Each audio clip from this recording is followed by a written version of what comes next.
Vote কাকে দেওয়া উচিত? নমস্কার। আজ রাজনীতির কথা না, আমাদের জীবনের কিছু বাস্তব কথা বলতে আসলাম। ভোট দেওয়ার সময় সাধারণত আমাদের সামনে দুটো রাস্তা থাকে।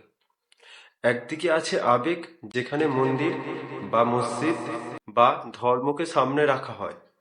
এতে হয়তো মনের একটা শান্তি থাকে, কিন্তু আমাদের জীবনযাত্রার কোনো উন্নতি হয় না। এতে লাভ শুধু সেই সব নেতাদের যারা ধর্মকে কাজে লাগিয়ে নিজেদের আখির গুছিয়ে নেয়।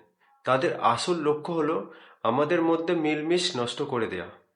অন্যদিকে আছে যুক্তি আর উন্নয়ন, যেখানে ভালো স্কুল, হাসপাতাল আর কাজের সুযোগকে দান দেয়া হয়।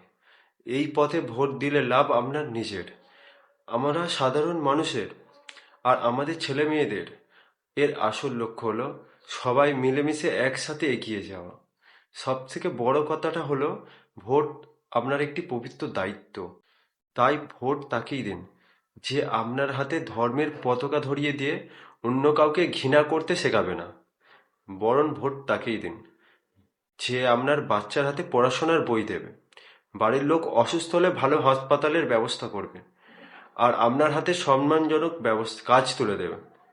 ভোট তাকেই দিন যে আপনার এলাকার উন্নয়ন করবে, বিপদে আপদে ঘরের মানুষের মতো আপনার পাশে এসে দাঁড়াবে। সমাজের যারা অসহায় বা গরিব মানুষ, তাদের কষ্টে যে সবার আগে এগিয়ে আসবে, আপনার ভোটটা আসলে তারই প্রাপ্য।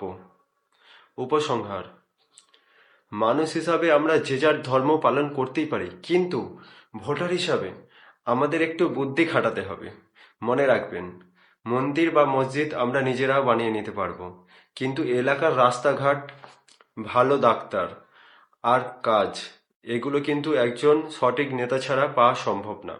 শেষ কথা, তাই ভোট দেওয়ার আগে নিজেকে একবার জিজ্ঞাসা করবেন, আপনার আসলে কোনটা বেশি দরকার? ধর্ম নিয়ে কয়েকদিনের মাতামাতি, নাকি আপনার পরিবারের একটি নিরাপদ আর ভালো ভবিষ্যৎ? সঠিক মানুষ বেছে নিন, কারণ আপনার একটি ভোটই ঠিক হবে আপনার বাচ্চার আগামী দিনগুলো কেমন কাটবে। আপনার যাকে মনে হয় যে আপনার এলাকার উন্নয়ন করবে, যে আগামী দিনে আপনার এলাকার বিকাশ করবে, যে আগামী দিনে আপনাদের পাশে এসে দাঁড়াবে, বিপদে আপদে সবসময় আপনাদের সাথে থাকবেন, ভোটটি আপনারা তাকেই দিন। ভালো থাকবেন, সুস্থ থাকবেন, নিজের ভোট নিজে দেবেন। ধন্যবাদ।